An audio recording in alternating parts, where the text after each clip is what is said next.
All right. So officially, welcome to today's offering of CMS 301, which is managing cross-listed courses. To start today, we can dive in and look at, if I click on the right slide, there we go, the housekeeping for today.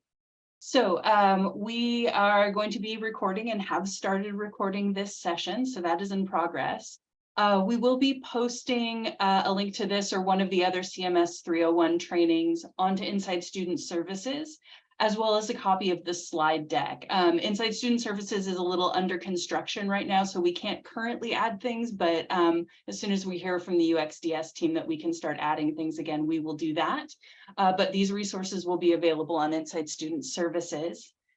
And then this is a 60-minute session, so we'll kind of try to cover everything in 60 minutes, and questions are welcome. There will be several places throughout that I'll pause to ask if you have any questions, but you are also quite welcome to pop them in the chat. I have the chat window right next to my presentation screen, so I can see the chat if you pop anything in there. And while I can't see everybody's faces on the little, face view, if you have questions and if you want to unmute yourself and say, hey, I've got a question, that's also okay. We can roll that way as well. And then I think we'll have a little bit of time for questions at the end. So if there's anything we didn't cover and you get to the end and you're like, wait, what about? That'll be a great time to ask that kind of a question. And then before I mention practice activities, I'll also be sending an email out after this training, and that's going to include some links both to our course learning resources on Inside Student Services. There's a survey that will be included in that, and I'll specifically link you to the cross-listed courses instructions, since this course is specifically about those. So that's an email that I'll send at the end of this as well to everyone. And we will have time for practice activities today. So we're using what we're calling the watch then do model. So I'll present and I'll talk and share and all of that. And then we'll get to a point where I'll ask everybody, if you're feeling up to it and you would like to give it a go, to log into Coursedog yourselves, and then you'll be able to do a bit of a practice run. So that will be coming up, and I'll make sure to let you know when that time is to dive in and do a little bit of practice along the way. The agenda for today is we're going to talk about what is cross-listing, and we'll talk about types of cross-listings. We'll talk about when to cross-list, also when not to. We'll talk about cross-list ownership, creating a new cross-listing, editing a cross-list and cross-list approvals, so things like if you're an impacted department and that sort of a thing.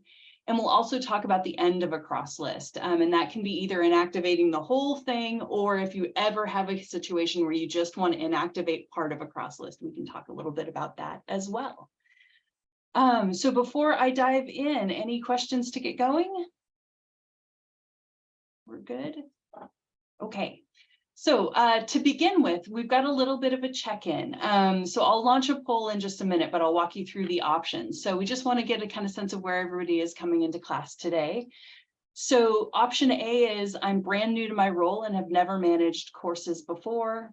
Option B will be I was new this past year and wanted a refresher. Option C is I am an experienced SSO, but cross-lists are the bane of my existence. You would not be alone in that. And option D is this is better than working on emails. So let me launch that poll real quick. And if you can go ahead and enter your best fit from A, B, C, or D, that'll give me a sense of where people are maybe on kind of their learning scale and things like that. So great. Okay. So nobody brand new, but a little bit new and some experienced, and boy, howdy, aren't cross-listings fun. Great. So thank you for that. That gives me a good sense of where we're at, and we can go ahead and dive in.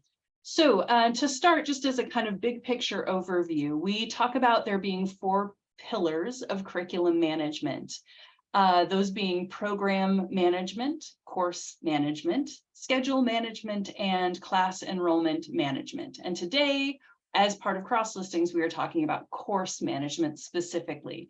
And this is separate from when you combine sections in the scheduling module. So combined sections are a thing, cross-listed courses are a thing. I'll talk about how they relate in a little bit, but we're specifically talking about cross-listing at the course level, and that's what we're doing today. And then we have 4 phases of the curriculum build process. These phases are usually based on various deadlines like the prior term copy deadline or opening of enrollment and things like that.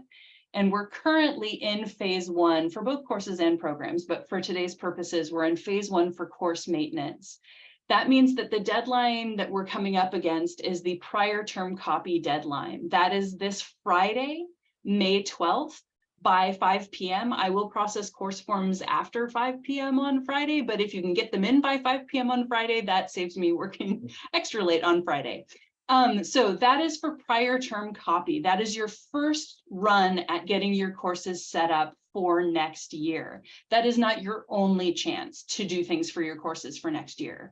So prior term copy is especially helpful for setting the quarters offered. So again, if you want to change which quarters your courses are offered for next year, you can do that in on your course forms. And we cover that in CMS 300, which is about course management in general.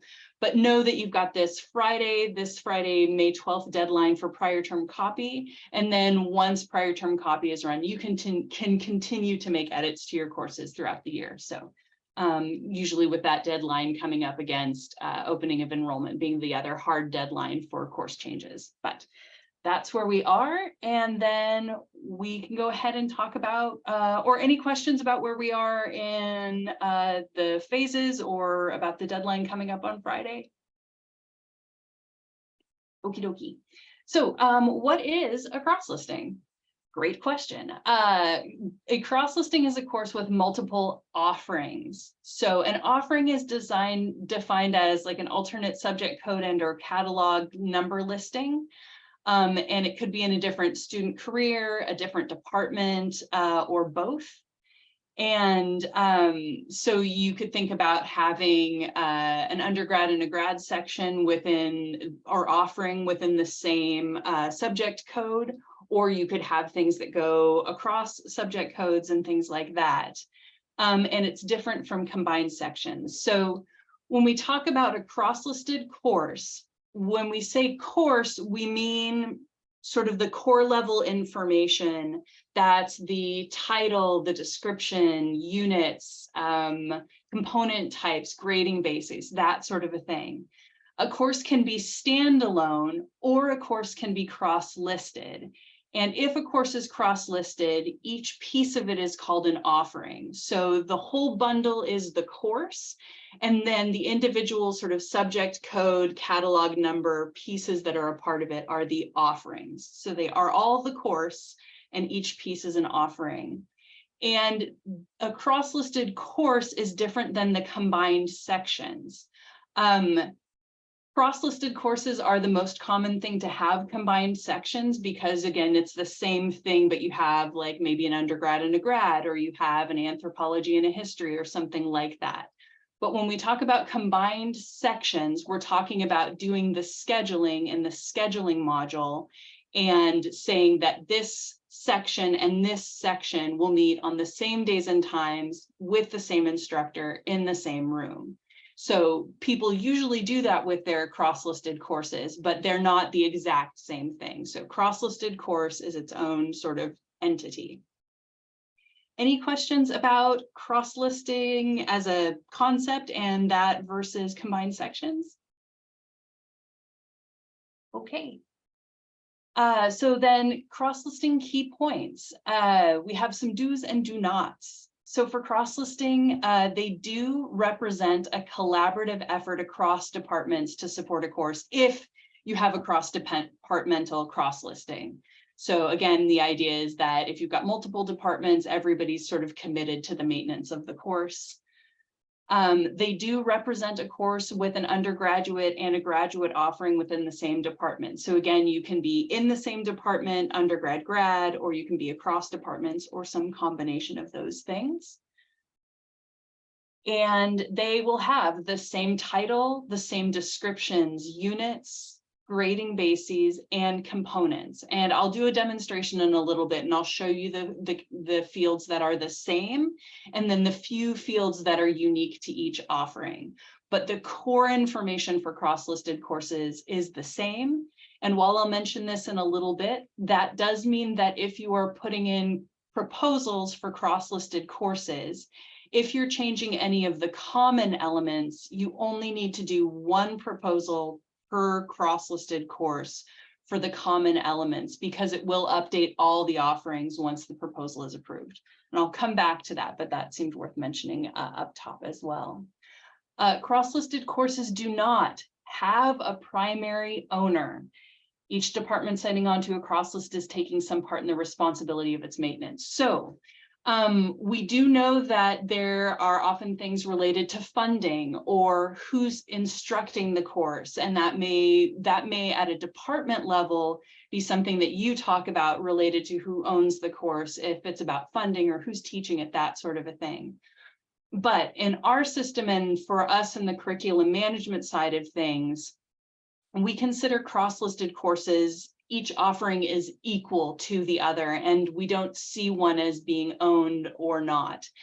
When we were still using CLSS, CPS class, there was that primary scheduling section notation. That was specific and kind of a unique thing to CLSS, and it didn't actually point to anything substantive in our systems in PeopleSoft or in Coursedog. So in both PeopleSoft and in Coursedog, a cross-listed course, it's all equal to us. Who schedules it, who owns it, anything like that is kind of determined at the department level, but we don't, the system doesn't recognize ownership in that way.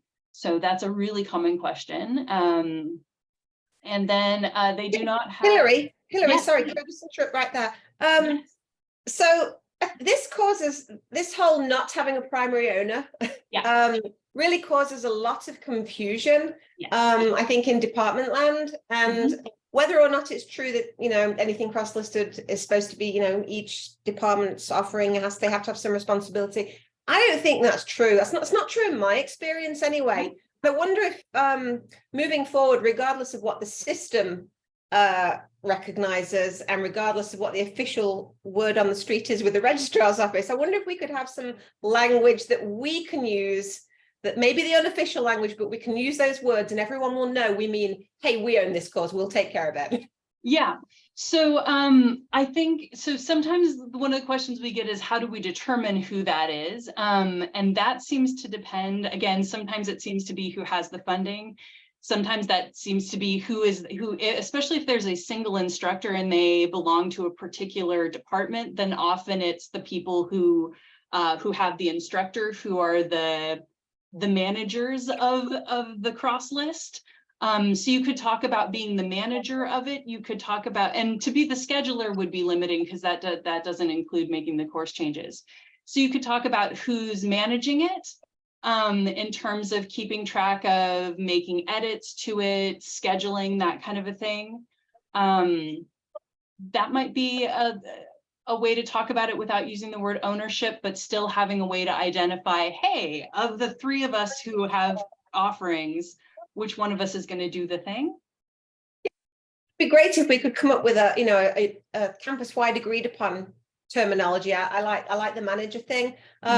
We are not this efficient in our department, but I know that certainly other schools like the med school, maybe even the School of Engineering, with my experience with like CS department and MS&E perhaps, they're very strict about this. They have forms, they're like, we're owning this. If you want to cross this with us, you need to fill out this form and have your chair sign it and all the rest of it. So I think I'm not alone in really having a hard time of letting go of this concept of ownership. Yep, I think you're entirely correct about that. Yes, and I think it sounds like having some more clear language, if not ownership, the fact that there are still multiple people and departments involved and how to best determine who's doing what and what those processes are. So that's really helpful. I will talk with the team and we'll see about maybe building out some additional information that we can add to Inside Student Services that maybe helps people determine who among them should be managing it. And then again, like you're saying, if there are special processes about who does what, making those a little more accessible for folks. Can I just add to that, Hillary, this is Jennifer here. I'm not going to turn on my camera, but in addition to language, it would be very helpful if we had some way of tracking that, that all the other departments could see, right? Because what we find is, SSOs, we have a lot of turnover in our community. And right now, everything that about who quote owns a class is in my head. And so whenever I get a new SSO, we look at our huge long list of classes and I kind of go, ignore that, ignore that, ignore that. Yep, that's ours. Ignore that. Yep, that's ours. And that, that's really inefficient. And to Susie's point, at the department level, who owns a class is incredibly important. It's not a collaborative effort for the vast majority of classes. It is my class, your class. Yeah. And maybe that's not how crosslists are supposed to work, but it is how they work. And so I really feel quite strongly that either the system needs to support the way that crosslists work actually at the department level, or the registrar's office needs to come up with some guidance that, or even better yet, a rule about when you can crosslist and when you should crosslist. Because right now it's just chaos. Like I just had someone put through a Coursedog thing for one of our classes that we own that was inactivating it because she's like, yep, we're not offering this next year because she was new. Right. And so that's it's very inefficient all around. And I'll stop now, but no, that's great. This is important feedback. And so I think I'm hearing that. So having a place to track who the person managing it or which department manages it, even if we don't call it ownership, and something that's enduring that you don't just have to keep in your head. And then, yes, I think there is what crosslists are meant to do. And then there's the way that Stanford has done cross listings. I'll say a little bit more about that in a moment. I think there is a move and we're looking at ways to kind of clean up how cross lists work, but we're working with the system that we currently have. And so we want to have helpful resources for what you currently do. And that makes sense. To just say it doesn't have ownership doesn't really address the fact that somebody manages it and you need to keep track of who that is and making sure that changes don't happen to your courses that you don't mean to have happen. So I will talk with our team about that. And again, I think we can look at how to build out some more resources that can at least provide guidance. And again, especially in terms of like managing or keeping track of who manages what. I'm not sure. I'm trying to think of the best way to maybe be able to do that in a way that everybody could see versus short of having something listed on the course description, which wouldn't seem like the right place for it because then students would see it and be like, wait, what does this mean? So, but I'll talk to Jessie about that and see if there's anything that we can do to help manage that sort of a thing. But I appreciate that feedback. It's really good to know what your user experience is like versus what we say things are supposed to be like. So thank you. Sorry, and it sounds like we're moving in a different direction. So we're not going back to the concept of primary or ownership or anything. But I will say that in the class system that we've just now finished using, the fact that it would say see also, and if something was cross-listed, and you could determine from the language, I can't remember what the alternate language now was, but see also and something else, and you could tell from those words who was the primary owner. But then even when you went into the courses, it categorically said this is the primary owner, and it was just so helpful to have that, because as Jennifer said, I mean, it's not even just to do with a high turnover. I can't remember anything from everything's so confusing, especially with cross listings. And also sometimes you cannot even tell from who a TA was or who the instructor was, because for example, we have cross listings with math and we have professors in both departments, and sometimes it's been this department providing the TA and sometimes that department, and not because there was a standard agreement, but it just randomly happened that way. So sometimes you just need to quickly be reminded, if we are going to say this, have somebody be the primary or whatever, who that person is. Anyway, thank you. We're done. Absolutely. I appreciate the feedback. Thank you. So that's a good thing to keep in mind. So we'll work on that piece. And then something that is no longer and shouldn't really be a practice is they don't need to be cross-listed for degree clearance purposes anymore. So I think there are some historical reasons that people cross-listed that we're trying to move away from. And I think especially the introduction of My Academic Path when MAP comes online. I know most of you have had to keep track on, paper forms about people completing things and stuff. And so hopefully with MAP being an electronic record that keeps track of students' degree requirements, having crosslists as a way to track that won't be necessary in that same way and that sort of a thing. So that's a piece there. And then in terms of cross-listing, the types of cross-listings, and this is, again, most of you aren't brand new, so this should all be sort of familiar, but you can do the within subject cross-list, which is like the undergrad grad, or you can do the cross subject, so like the AA 135, Pol 131, or you can have the everything cross list, which can include both cross departments and within subject code. So you can see that here, there's a multiple subject codes, but also there's a SOC inside subject code. So those are the different types. And then when should I cross list? And again, this is like the best practices, not, you know, this acknowledging that there's a lot of things that happen, and this is kind of the ideal. So, so when to cross list, say yes when it's an undergrad grad. So it's the same course, but you're going to have a graduate offering and an undergraduate offering. Perhaps the graduate students are doing more work and taking it for 4 units instead of 3 units, that kind of a thing. But that would be a case where you would want to cross list. All course offerings will be scheduled with the same components, units, and grading basis, because that's a shared, those are shared fields across all the offerings. If it's going to all be a lecture and it's all going to be, you know, 3 units or 3 to 4 units, and it's all going to be ROP grading basis, that's, and they share the same title and description, that's a cross list. And then if across departments, there's a long-term interest in the support and maintenance of the course. So at least being up for being in communication with other departments about the course, you know, what changes are happening. Do you want to offer a section this year or not? That kind of a thing. So that's the when to say yes. And then generally when to say no.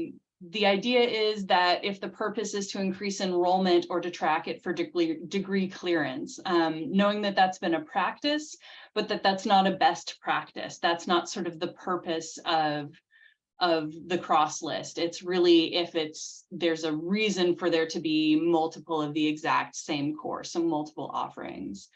Also, when one of the cross lists will be scheduled in a different manner. So if you want to have, somebody wants it to be seminar and somebody wants it to be lecture, a cross list needs to have the same component type and that sort of a thing. If the cross list is just a single quarter or temporary for some other reason. So I talked with a department a while back, and they have, in their department, they have a topics course, and it changes from quarter to quarter. Every now and then, the topic they want to teach aligns with a course from another department. So say there's an English course and they're like, ooh, this quarter, that would be a great topic. So they want to glom onto that as their topic for that quarter, but it's a topics course that's going to change from quarter to quarter. So it shouldn't be permanently connected to that English course. And so that would be a case where you would combine your sections in the scheduling module, but you wouldn't cross list, so that the topics course could continue to be something different each quarter, and the English course could continue to be its same thing quarter after quarter. So if you ever have a situation like that, we can talk about combining sections so that they meet in the same places and things, but you wouldn't want them to be cross-listed permanently. Another case is if one or more departments is not interested in supporting the cross list anymore. So if somebody doesn't want to be a part of it anymore, and we can talk about how to pull things apart if that's what's needed. And finally, if the association is with law or GSB. So all the other schools, med and H&S and engineering and sustainability and education, all cross list across schools, but law and GSB are fully separate and they don't cross list. They do combine sections, and my understanding is that law and GSB manage that. So if you have something that's going to be cross listed with law or GSB, you would create your course as a standalone in Coursedog, and then the law school or GSB would combine the sections. So you could create the and then they would create and combine the sections in the scheduling module. So that's different. That's the case where you don't cross list at the course level, even though they are technically a cross listed course. So any questions about the when's to say yes and when to say no's? Okay. All right then. So a knowledge check, and this is one if you can go ahead and pop your answer into the chat. So we'll ask the question of who owns the cross list. So option A is the department who created the first offering. Option 2 is no one, it's a collaboration. Option 3 is it depends on the year. And option 4 is who has a coin. So if you want to humor me and go ahead and pop 1, 2, 3, 4 into the chat about who owns the cross listing. Brilliant. Yes. So officially, no one, it's a collaboration with all of the sort of asterisks and things about you still need to know who manages it and all of those pieces. But technically, officially, no one owns it. Brilliant. Thank you for that. Yes. What does RO think of as a purpose for cross listings for Stanford courses? So the purpose is, and this is Stanford is unique. And I used to work for a different institution, and other folks that I've talked to that have worked at other schools, Stanford has kind of this unique approach where I think it has historically been used for promoting or sort of advertising the course. For degree tracking, if you want to know that somebody's taken, the anthro version of the thing because they're an anthro major, that sort of a thing. But the idea generally is the most common case for it has historically been, or at other institutions, is often to do an undergrad and a grad. So maybe the undergrads are doing one, everybody attends the same lecture and gets the same in-class content.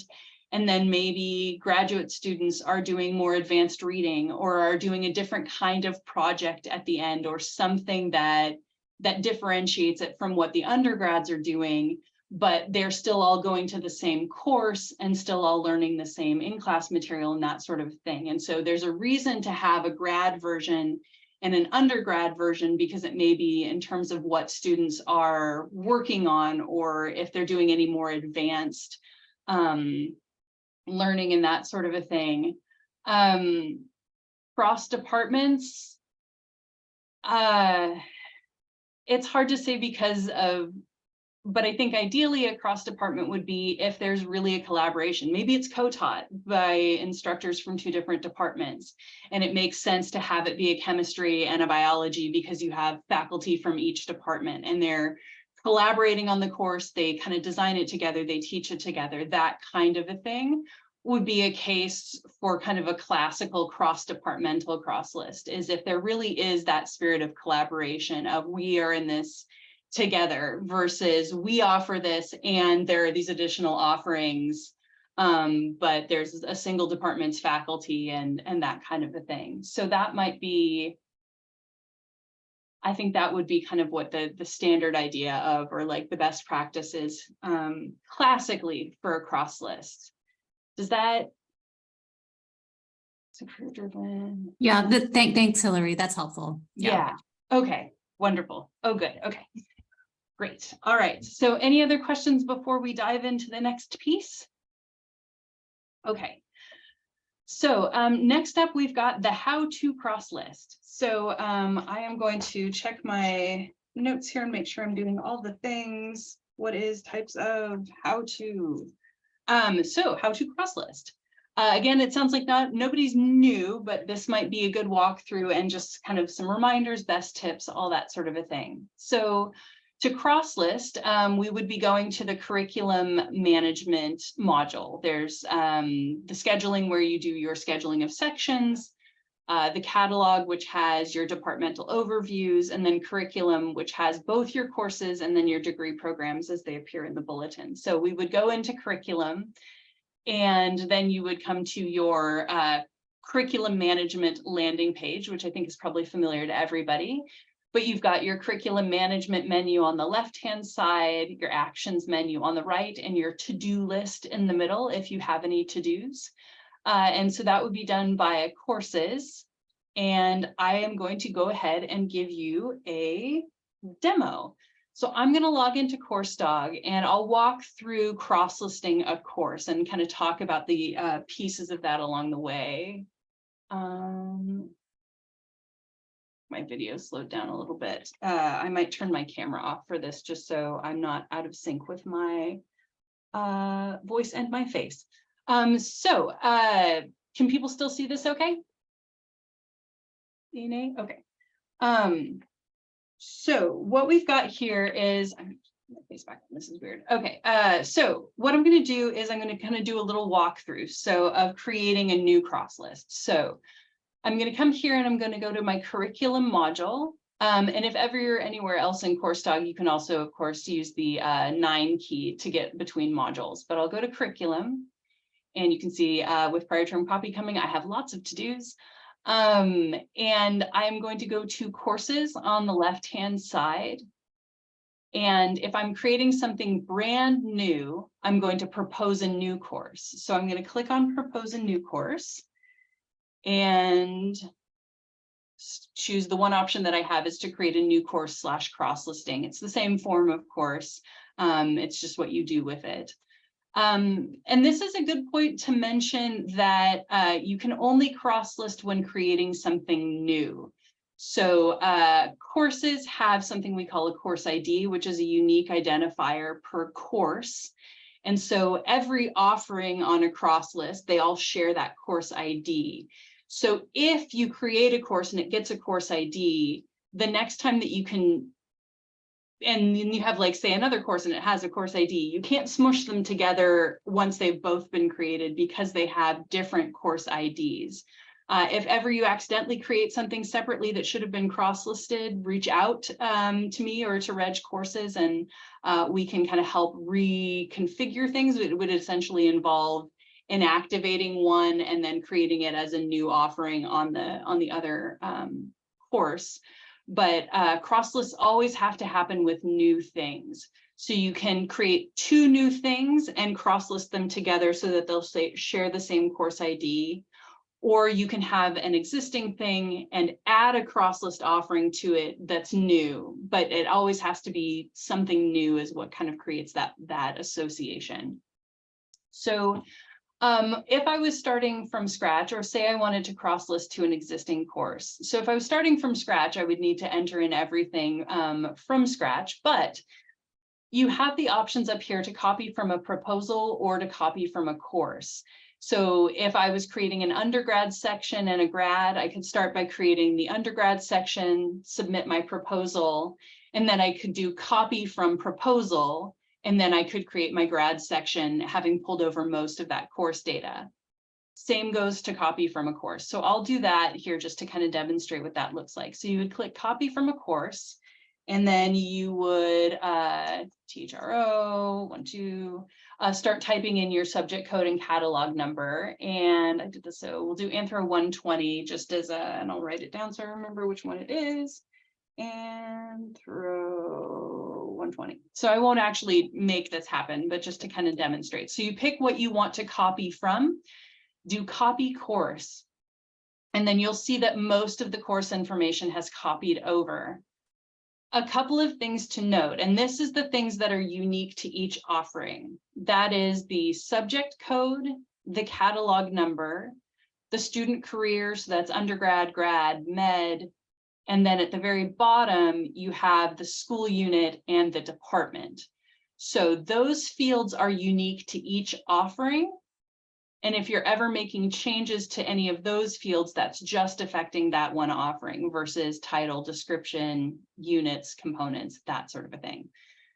So first off, I've copied Anthro 120 and it already exists, so it's letting me know. So I'll go ahead and create something different. I know Phil 999 is available, so I'll do that. So now I've picked an available catalog number.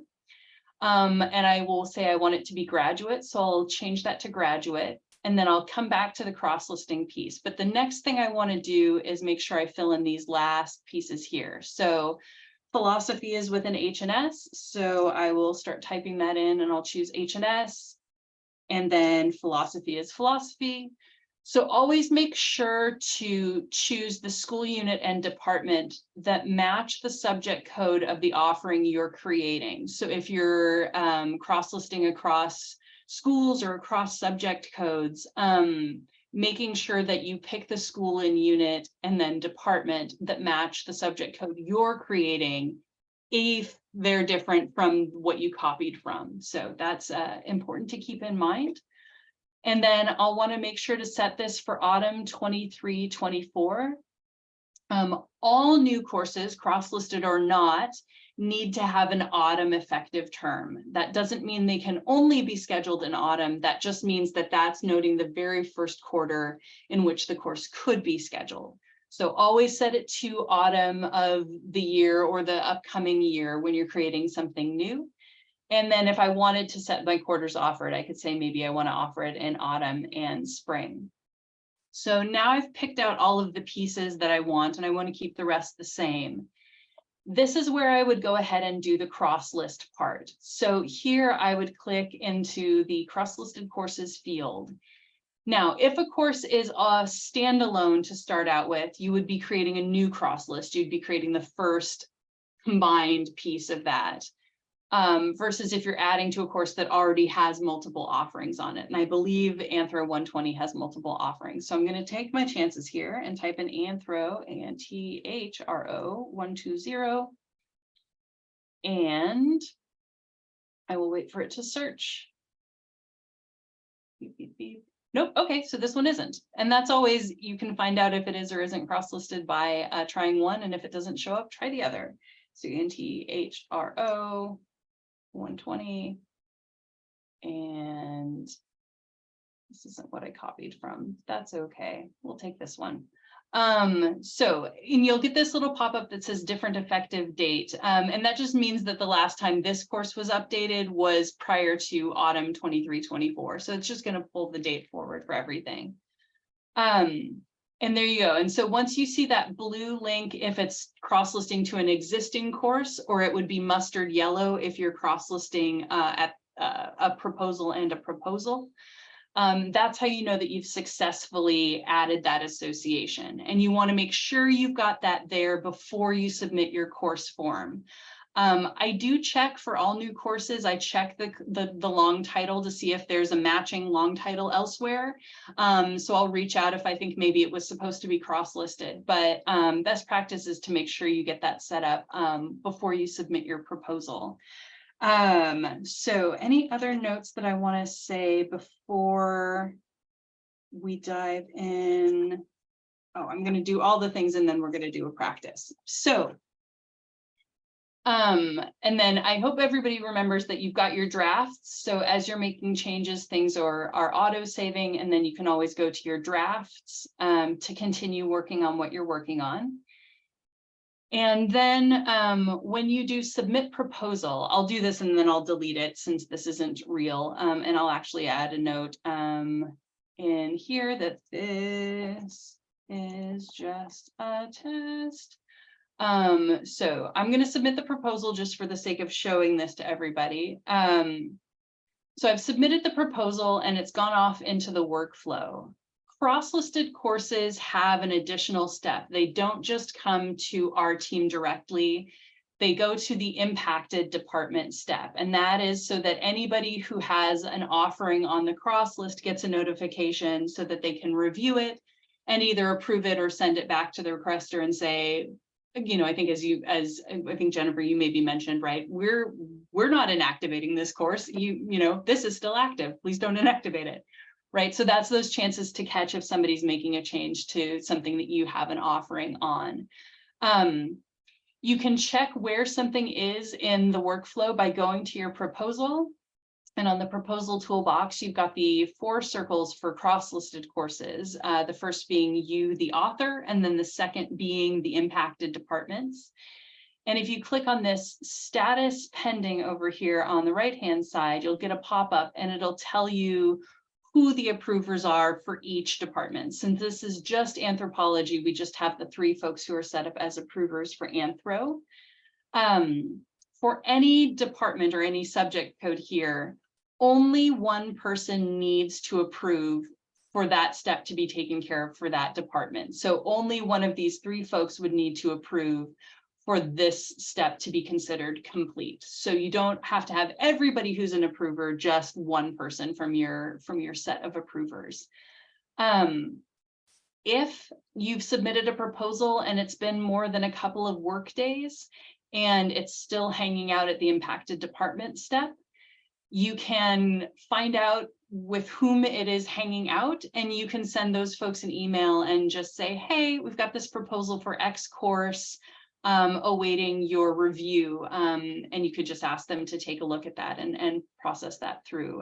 Folks are pretty good about getting these handled in a couple of business days, but if it's been more than a few days, please feel free to reach out and just do a friendly, hey, could you take a look? The other thing that's really important to note, and it's a little weird, admittedly, if you are cross-listing within your own subject code, you are both the author and you are an impacted department. This is if you're creating something new. This is also if you're editing. So say you are editing an undergrad offering of a course on which you have a graduate offering as well. You would submit your proposal for the undergrad offering, and then you would need to approve at the impacted department step for the graduate offering. So that's a bit peculiar, admittedly, but that's kind of the process if you have any cross lists within your own subject code. So questions about the impacted department step or submitting your proposals? Just one question, Hillary. Yeah. Is what you just said why some of the proposals that Alex, my SSO, sends through come to me as well and some don't? Some don't? Yes. Yes, right, okay. Yes. So if Alex is submitting something and it's you and, I don't know, history, then it wouldn't come to you because it only history needs to approve at the impacted department step.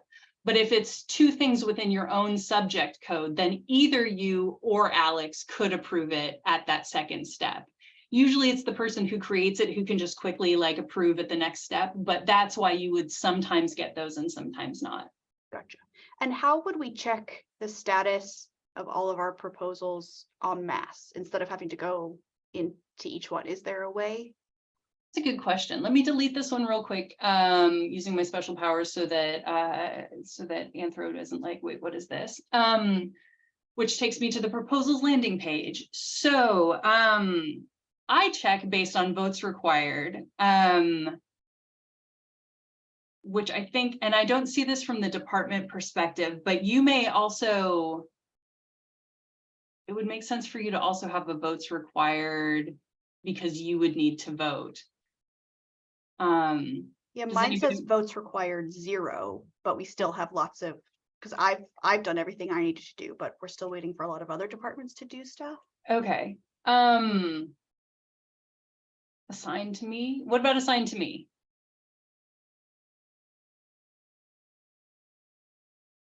That shows me 2, but there's more, I think. Okay. That's right. I can mess around. Okay. The other place where you should clearly have it listed is going to be on your landing page. So if you come back to your home, I'm going to do it. So you should have a things to do panel down the middle, and things that you need to attend to should be in blue there. Do you have more than 2 things there? I have nothing there because it's not something that I need to do. It's something that I'm waiting for classics to do. Oh, I see. You're waiting on. Yeah, I want to make sure that all of our proposals get approved by the department before prior term copy, okay. And I can't find a way to tell. So what you could do is you could go to your created by me. I don't have anything in mind at the moment, but I go to all requests to do this. So you could go to created by me, although that would be created by you. So Alex might need to do that if she's the one who created them. And then you can see the current step. And what you can do is you can filter by document type. So you can say, I specifically want to look at courses. And you can say specifically, I want to look at what's pending or suspended or rejected, but pending. So that won't show anything that's already fully approved, but then you can see the things that are pending and awaiting approval.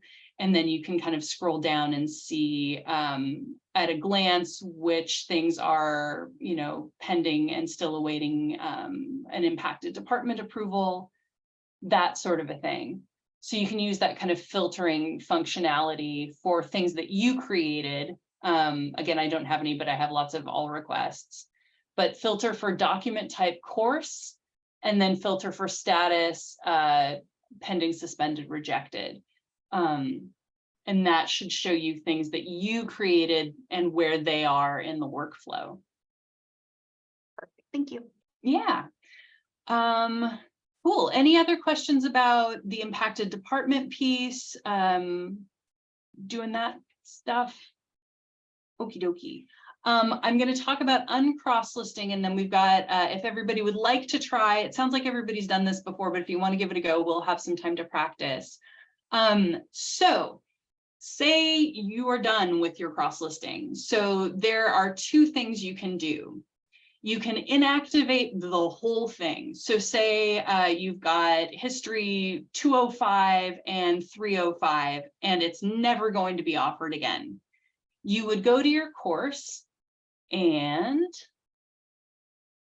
you would choose, you would set the status, the overall status you would set to inactive, and that would inactivate everything. That's the whole course, all offerings, inactive.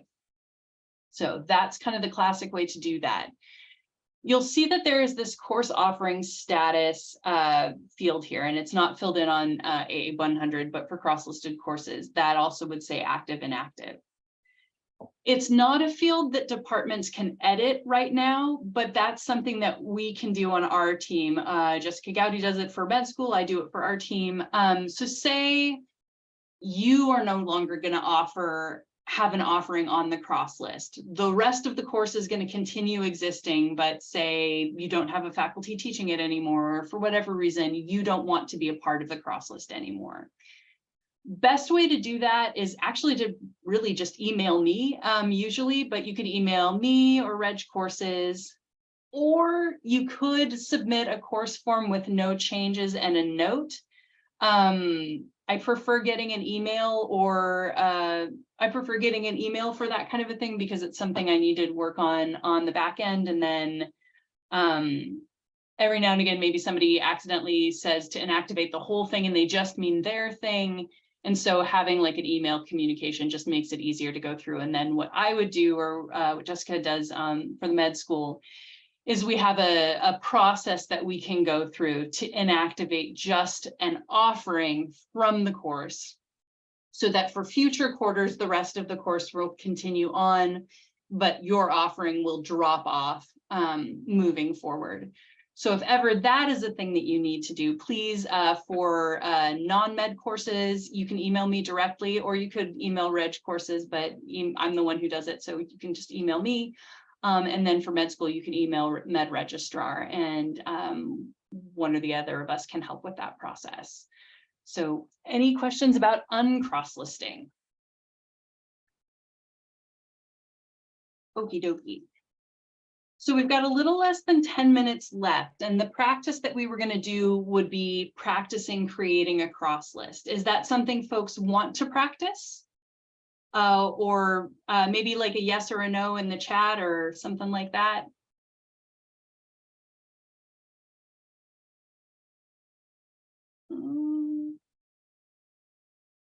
Okay, well, we'll go ahead and give it a go.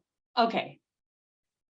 All right, so has anybody feeling woodgy about, I guess we can do it. I think we've got time. So we'll go ahead and I'll walk through the steps again. If you want to follow along, great. If you don't, that's also great.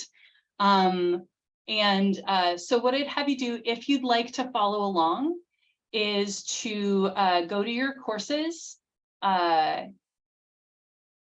And as I'm going, if you're following along and you're not up to where I am, please give a hi sign and I can pause to have time to catch up. So if we were going to create a new cross list as part of an offering with another existing course, you would then click on propose new course. And then you would choose the one option, which is to create a new course or cross listing. And then you would click submit. And we'll delete these as drafts so you can be creative, and it's fine. We'll have everybody delete these. So again, you would choose to, in this case, we'll say copy from a course. If you have a course of your own that you want to choose to practice this with, or just type something in, either way is going to be fine. I'll do a fill, and I'll do first critique, fill 125. And I'm going to say I want it to be fill 999. And I'll say I want it to be graduate. So making sure that you put and choose an available catalog number, you pick the right subject code and student career. And then making sure to choose your school unit, which for philosophy is H&S, and then the department, which for philosophy is philosophy. And then updating your, setting your effective term to be autumn. And in this case, I'll want it to be autumn for next year. So anybody not to that point who's following along? Okay.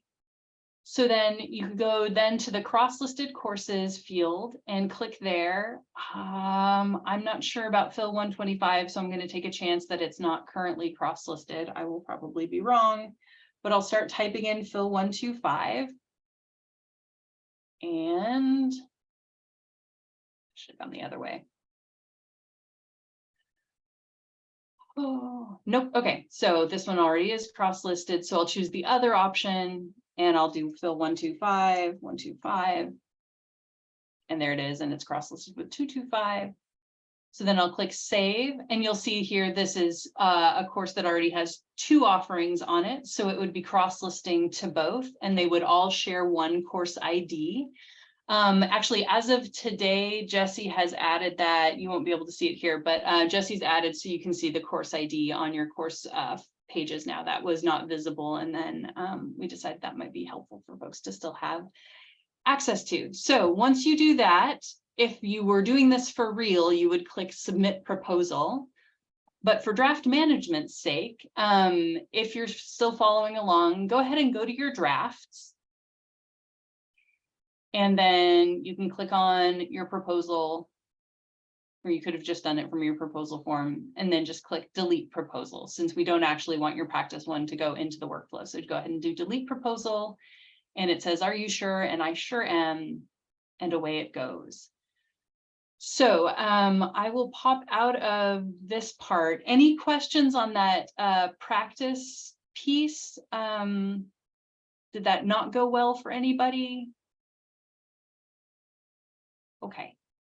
So, and then hopefully you've deleted it if you were following along. All right. So in conclusion, thank you mostly for joining me today. We do have a training survey. I'll pop this into the chat, but then I'll send that out in an email to you. Would appreciate your feedback. I have what you've mentioned today. If you want to also mention that on the survey, great, but I've also captured what you told me today, and I wrote down some notes, and those are things that I can talk about with the rest of the team and with Jesse and things like that. So, but please, if you've got feedback, that helps us make things better. And then this is the link to this is specifically the course management page. And then in the email that I'll send out, I'll send you specifically also the page for cross listing and the step-by-step guide for cross listing. And then any final questions? We've got a couple minutes left. Yes, Lindsay. Oh. We'll do Lindsay and then Susie, or did I get the right, or? Yeah, Lindsay first. Okay. Is that okay? Yeah. Sorry. Thanks, Hillary. Yeah. I find the topic confusing. Yeah. Even though I've been here a long time. I appreciate you trying to help. I think Yeah. for me, what's added onto this is Coursedog. Yeah. I just want to make sure. So stepping back, Yes. can I add a new cross listing to a course in Coursedog at any time? I don't have to do it first thing. I can do that later. Yes. That's a true statement? That's a true statement. So there's prior term copyright is coming up, Yeah. and that is Friday, but that's not your only chance. So if anytime during the year, as long as it's ahead of enrollment for the quarter you want it, and even actually if you're adding something new, you can even add it after enrollment has opened. So that's technically true. But yes, you can create a new cross list, a brand new course, or as an offering on an existing course at any time. Great. Then the only way to remove it is preferably by emailing you. Yeah, that would be, okay. So that's if you want to inactivate the whole thing, you can just you can do an inactive. But if you just want to pull one piece off of it, email me, unless it's med, in which case email med registrar. But yeah. Okay. In terms, I haven't done this a lot yet, and that's on me. I need to practice and look at the stuff online. Mm-hmm. Are there any things to be especially aware of in scheduling cross-listed classes in the other module? So making sure to combine your sections.